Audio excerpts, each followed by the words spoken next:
16 number question में लिखा है माना p एक अभाज्य संख्या है जो 5 से बड़ा है, तब p स्क्वायर माइनस 1 का मान क्या है? Let p be prime number greater than 5 then p square minus 1 इसका मान क्या होगा? आपके सामने चार ऑप्शन दिए, इनमें से आपको क्लियर करना है कि कौन सा आंसर होगा। देखिए यहाँ p स्क्वायर माइनस 1, जहां पर p आपको किससे बड़ा रखना है? 5 से। तो p से अगर 5 से बड़े नंबर है तो 5 से बड़े अभाज्य संख्या कौन है? 7, फिर इसके बाद 11, 13। दैट इज आप 7 नंबर पे पहले चेक करें क्या आंसर आ रहा है इसका रिजल्ट।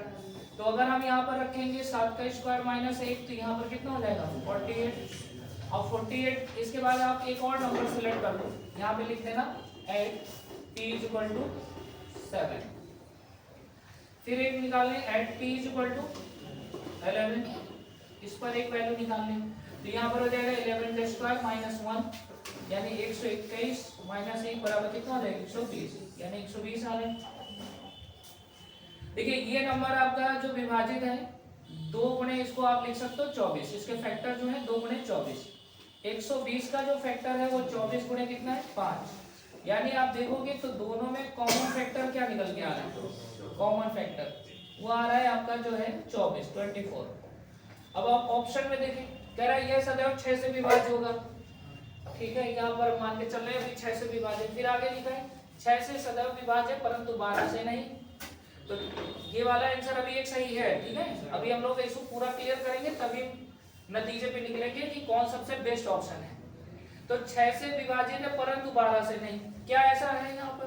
24 6 से भी कट रहा है, 12 से भी कट रहा है, तो ये आंसर तो आपका गलत हो गया।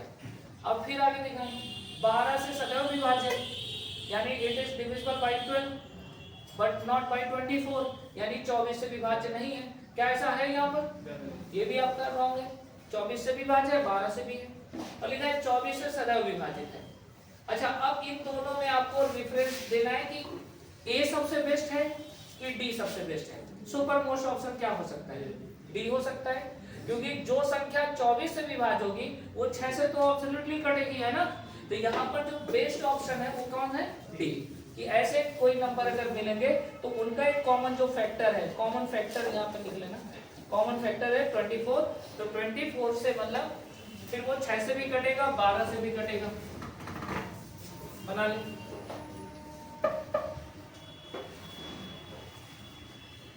रेशनल नंबर परिमेय संख्या।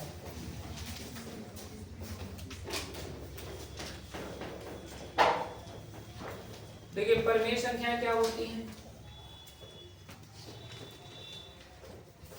परिमेय संख्या लिखना है ऐसी संख्याएं जो p बटे q के रूप में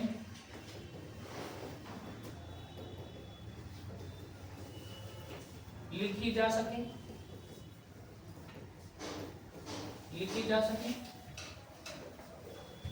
तथा p और q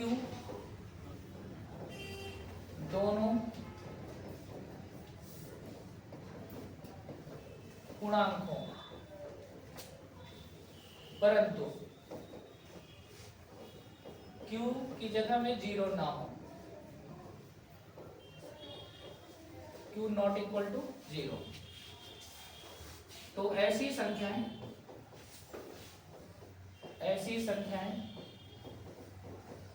परिमेय संख्याएं कहलाती हैं। परिमेय संख्याएं कहलाती हैं। इंग्लिश में लिखना हो जिनको, that number which can be put in the form of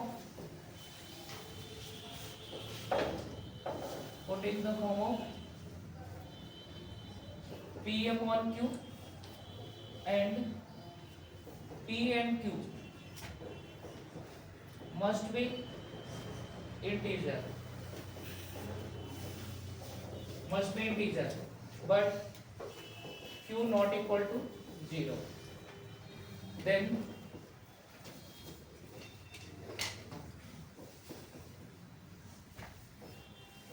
this type of fraction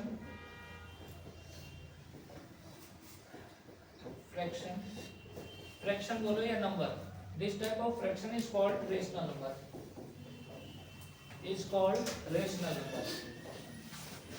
तो जिनको इंग्लिश में लिखना हो वही लिखें,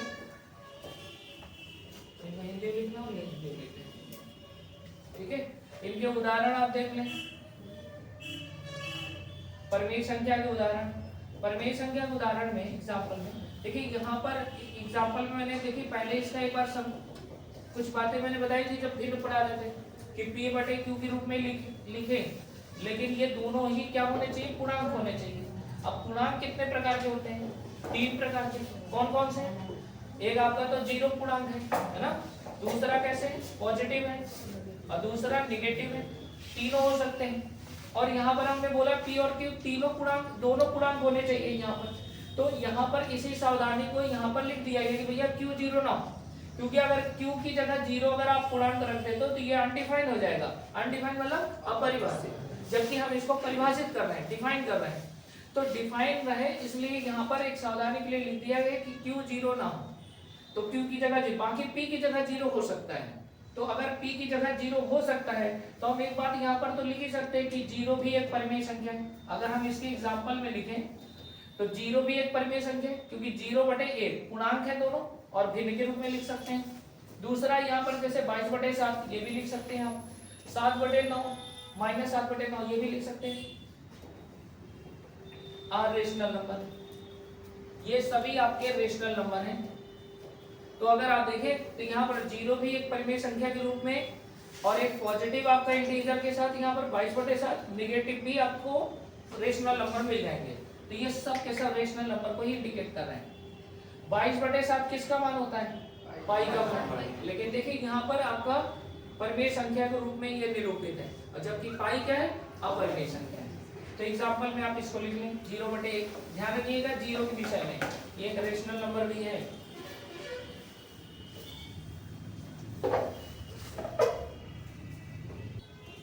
पहला यहाँ पर नोट पॉइंट में लिखे गए सब। पहला, दो संख्याओं के बीच कितनी परिमेय संख्याएं होती हैं? How many rational number between two numbers? दो संख्याओं के बीच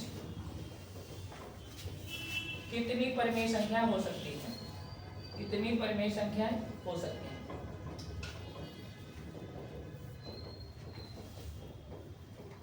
संख्याएं होती हैं। बोले क्या आंसर होगा? तो आपका यहाँ पर आंसर होगा अपरिमेय।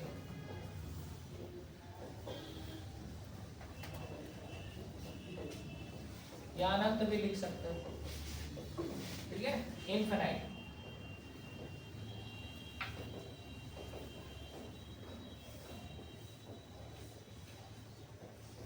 Infinite values are possible between two numbers. तो दो भिन्नों के बीच या दो परिमेय संख्याओं के बीच अनंत परिमेय संख्याएं होती हैं।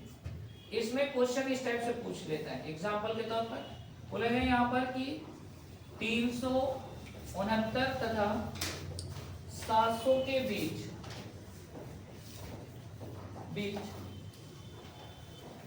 कुल कितनी परिमेय संख्याएं हैं? कुल कितनी परिमेय संख्याएं हैं? इस तरह से छोटा सा क्वेश्चन एक बना पूछता है। तो इसमें ऑप्शन दिया होगा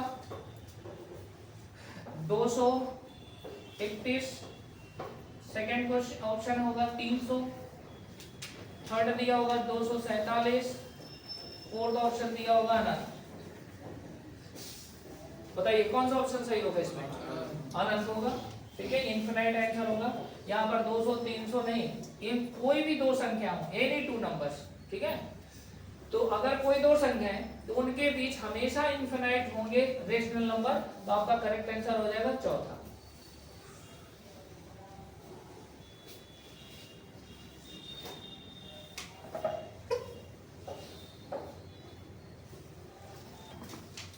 चलिए अब देखिए इसमें अगला दूसरा नोट पॉइंट यहाँ पर, जैसे अगर आपसे पूछ लिया जाए कि ए तथा बी के बीच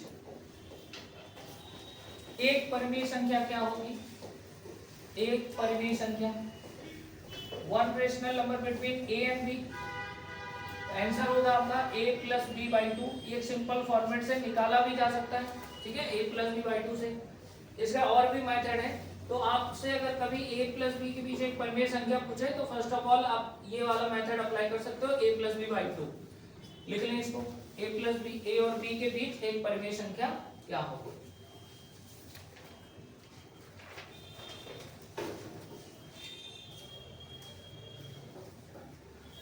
अब इस पे कुछ क्वेश्चन हम आपको लिख के दिखा रहे हैं, क्वेश्चन कैसे पूछे जाते हैं। एग्जाम्पल के तौर पर लिखा है जैसे 2/3 तथा 4/9 के बीच एक परिमेय संख्या है। एक परिमेय संख्या है। ऑप्शन यहां पर दे रखा है, पहला 2/3, बी ऑप्शन है 1/2 है, सॉरी 1/2, सी ऑप्शन है 4/5 एंड डी ऑप्शन है 3/7।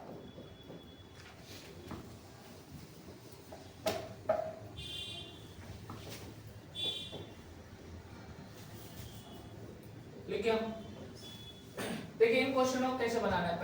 पहले मेथड 1 के थ्रू, मेथड 1 देखिए a plus b by two कैसे लगाना है। तो ये वाला जो रूल है ना, आप ना सेपरेट लगाएंगे, अंश में अलग हर में अलग। अगर आप दोनों को जोड़ के आधा करोगे तो भी जो परिमेय संख्या आएगी वो भी सही है, बट ऑप्शन से हो सकता है मैच ना करें। तो आपको इस टाइप से क्वेश्चन में आपको अंश में प्लस बी बाई टू लगाना है और हर में भी आपको लगाना है। जैसे आपको यहाँ पर लगाना है तो 2 प्लस कितना हो जाएगा 4, a plus b by two लगा दो मेन पटक, और फिर 3 9 में लगा दें, 3 प्लस कितना हो जाएगा 9 बाई टू। अब यहाँ पर आप कैलकुलेट करोगे 4 2 6, 6 में 2 का भाग दोगे कितना होगा 3, 9 3 12 में 2 का भाग दोगे तो कितना हो जाएगा 6, और 3 से 6 कट जाएगा कितना हो जाएगा 1/2, यानी करेक्ट आंसर कौन हो जाएगा बी। बना ले।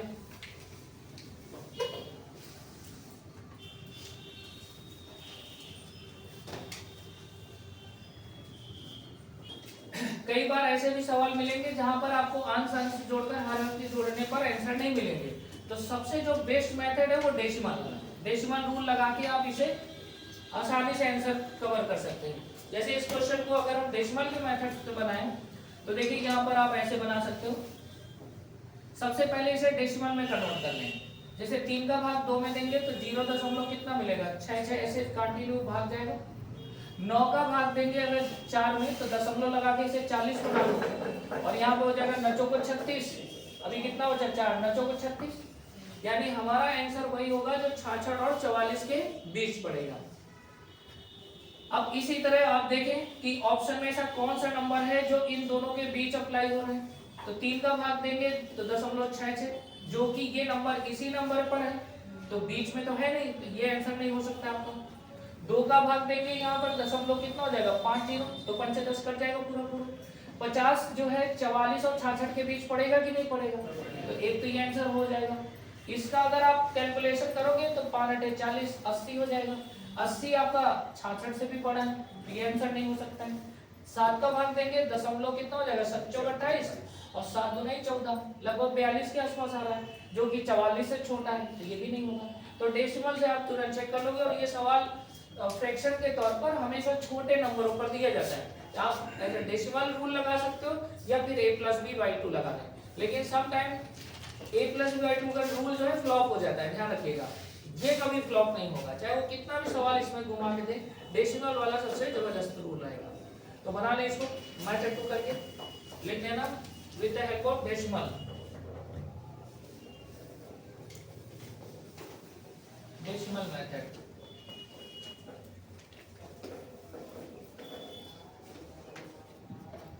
वो है 1/, यहाँ पर देखिए 1/, लिखा हुआ है 2, और अगला है यहाँ पर फ्रैक्शन 3/5 के बीच एक परिमेय संख्या है।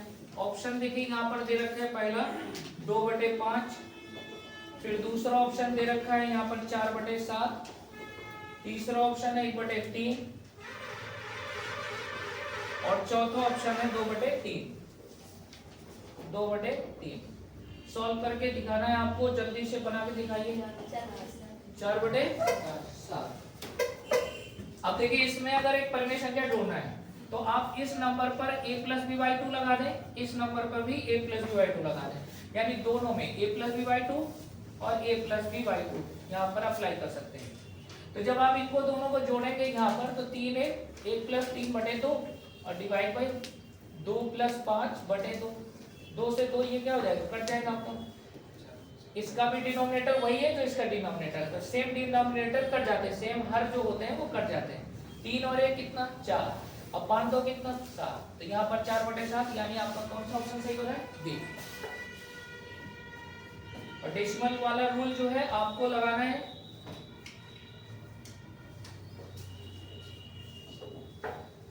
डेसिमल वाला भी रूल लगा लें, मेथड 2।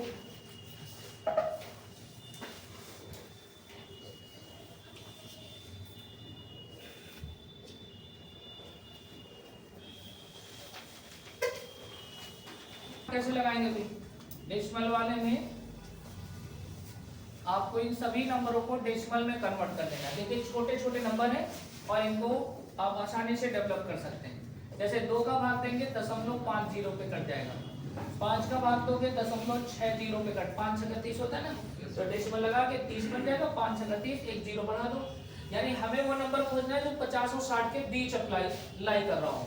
तो 5 का भाग देंगे तो 0.40, ये तो होगा नहीं क्योंकि 50 से छोटा है। 7 का भाग देंगे 0.35, 7 7 49। 3 का भाग दोगे 0.33 आएगा भाग देने पर, और इसका भाग दोगे तो 0.66 आएगा। अब देख लीजिए चारों ऑप्शन में ऐसा कौन सा नंबर है जो 50 और 60 के बीच अप्लाई हो रहा है या लाई कर रहा हूँ, तो 50 और 60 के बीच लाई कौन कर रहा है, बी ऑप्शन।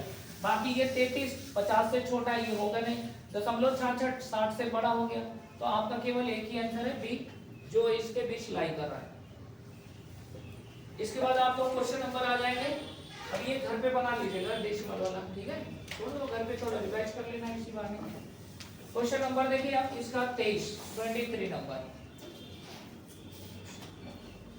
पेज नंबर 2 का 23 नंबर, नहीं 23 तो हो गया ना, ये वाला 24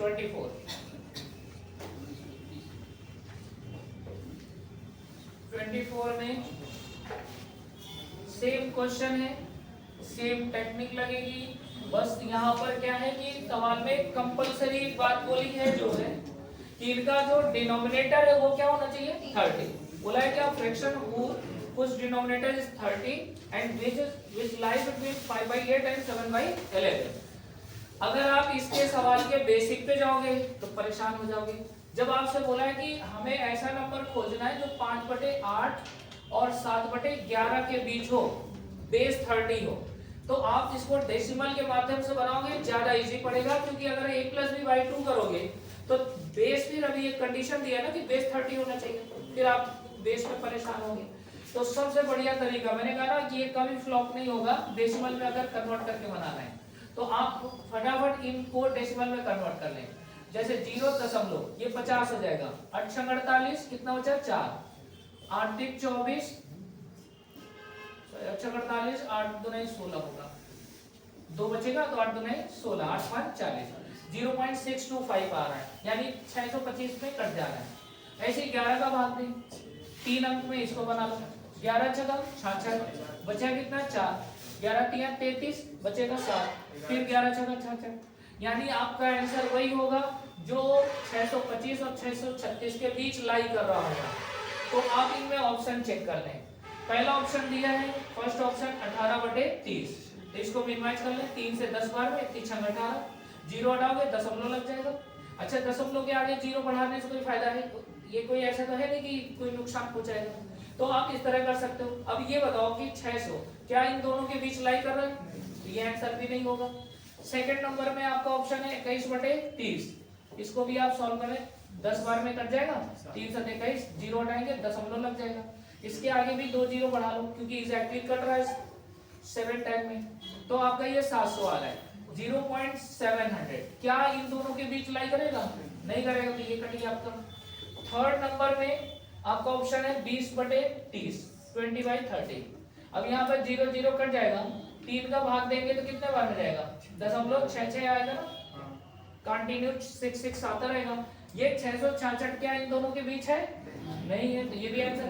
अब बचा फोर्थ, अब यही आंसर होगा फिर, क्योंकि ये बचा है, तो करेक्ट आंसर कौन होगा? 14। 3 तो आपने रिमूव कर दिया। अगर आपको भागने के चेक करना है, यू कैन चेक इट। 3 से इसको आप 10 से पहले काट देना, 10 या 30, और 10 से भाग दोगे तो ये दशमलव लग जाएगा, ठीक है? 10 का भाग दोगे, 10 एकम 10, दशमलव 10 9 90, तो ये 1.9, एक जीरो हटाएंगे वैसे भी दशमलव हट जाता। अब 3 का भाग दें, 0 दशमलव 18, कितना बचा? 3, सॉरी 18, एक बचेगा, एक को 10 बना लेंगे, 3 त्रिकोण 9, फिर 3 त्रिकोण 9, ऐसे कंटिन्यू भाग जाता जाएगा। अब ये 633 आ रहा है, 633 636 से कम है, लेकिन 625 से बड़ा है, तो यही तो कहना चाह रहे हैं कि इनके बीच कौन है, तो इनके बीच में यही चौथा ऑप्शन है, ठीक है।